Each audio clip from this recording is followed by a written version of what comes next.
yourself as a turtle, having a stable body and mind to live for hundreds of years. Kurmasana 2.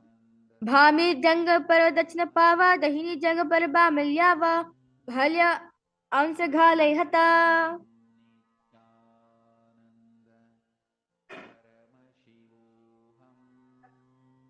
The next asana is Granthi Vedasana.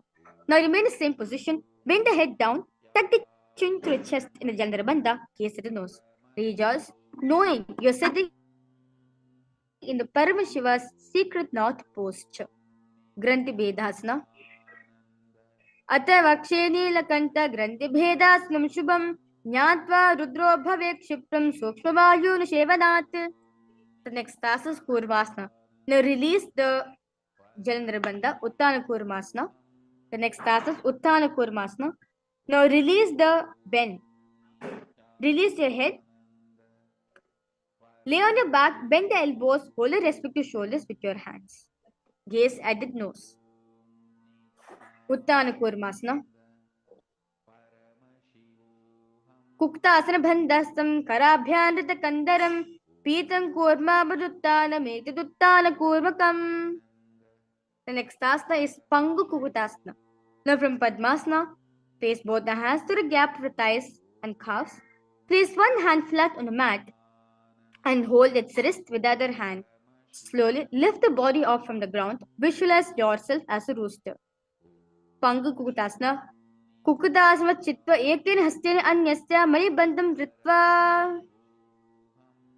Let us now repeat Pangu Kukutasana on the other side. Continue to visualize yourself as a rooster.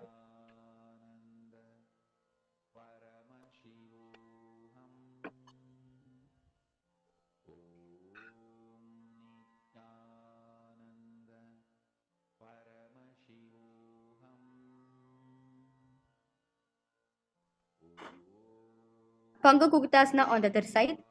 Kukutasana Chitva Ekin Hastene Anyasya Mari Bandham Ritva. The next asana is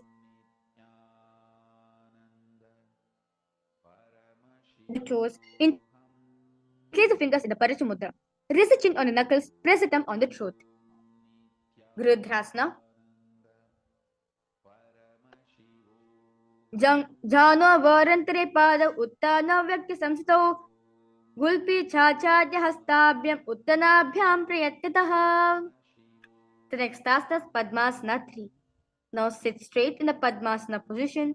Hold one hand over the other, palms facing upwards in Shambhi Mudra. Keep the spine straight, gaze at the nose.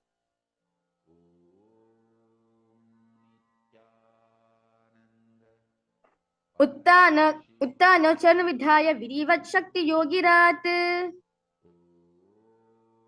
The next asana is Padmasana 4. Now continue to remain in the same position. Place the palms on top of the knees. Keep the spine straight, gaze at the nose. Etat Padmasam Kuryat Pranavayu Prasiddhayet Shivasanam Sadadhyayet Purayitva Punah. The next asana is Karmakasana 2.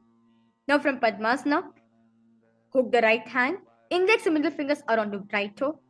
Lift the bow if the elbow as if pulling a bow back. Move the big toe around.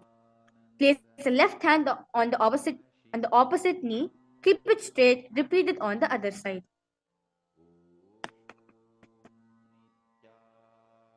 Karmakasana 2. Atanyasama Vakshe Yoga Pura Karakshanate Kritva Padmasam Pada Angushto Janga Yositam. The next asana is Karmakasana 3. Now in Padmasana position, cross the arms behind the back and hold the big toes. Inhale through the tongue, straighten like an arrow in Kaka Chanchu Kumbhaka. Engage in all three bandhas, gaze at the nose. Karmakasana Skritya Udare Purya Sukshmanida Vayu Rosayati Kalena Sukshma Vayuna.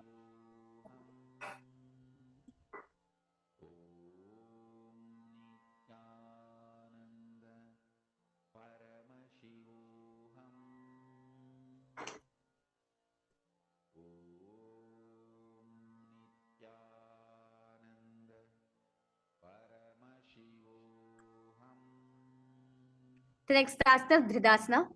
Now release the Mahamudra Bandha. Now engage only the Mula Bandha, where second the pyramid in. Lift the chest up, gaze at the third eye. Didhasana. ऊरुभ्यामोपरि स्थाप्य पादयुग्मं प्रियततः दक्षिणं सर्वदेशे च सव्यं दक्षिणदेशके. Now lay down on your elbows, thighs. Lay down on your elbows, gaze at the nose. Visualize yourself as a snake. Nagrasana. Pratama Padmasana Komtani Ubehata Pachamane Amne. The next asana is Kandukasana. Now bend it. Release yourself from the Padmasana. Bring your feet towards your chest. Embrace your knees to the chest in the Paramashivoham. Head touches the knees. Vetrasi Sitva Astapada Nishkan Mudam Nayet.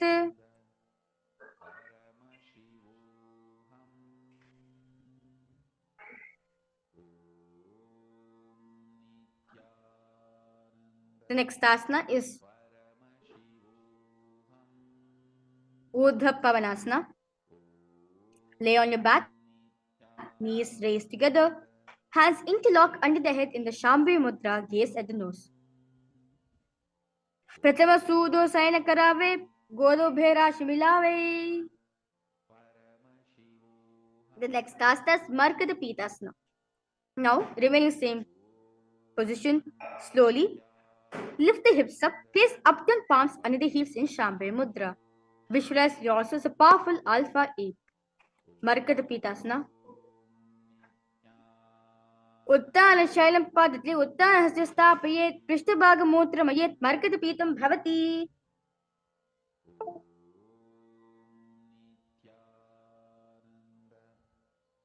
The next asana is Utthana Shikipidikasana. Now, as the hips are raised up, support your hips with the hands placed at the waist. Elbows bear the weight of the body. Chin presses at the throat, gaze at the nose. Jangorbalini Nasyat Utthana Shikipidikam Apramartah Prakurvita Bhukti Pragjitendriyaha. Next asana is Narakasana.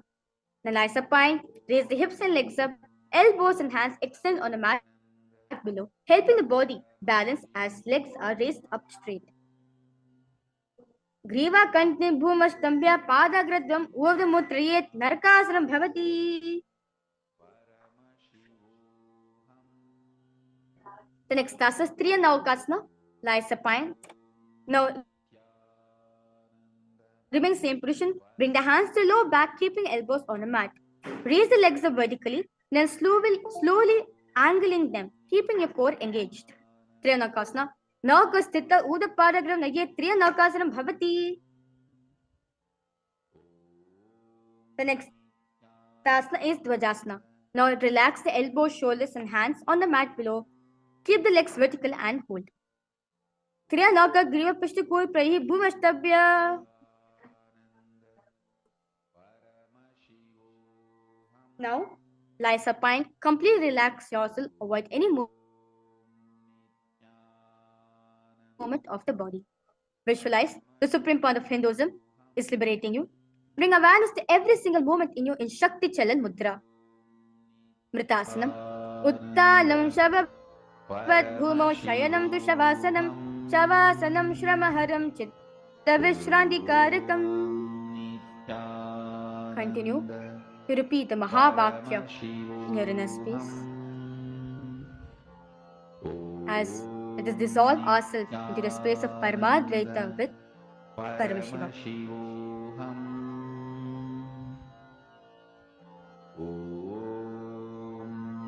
Nithyananda Paramashivoham.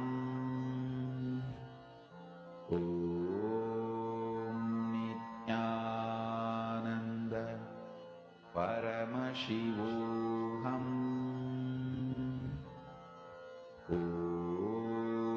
Nithyananda Paramashivoham.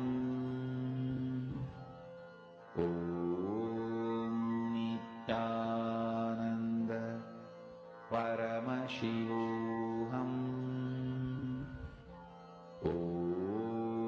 Nithyananda Paramashivoham.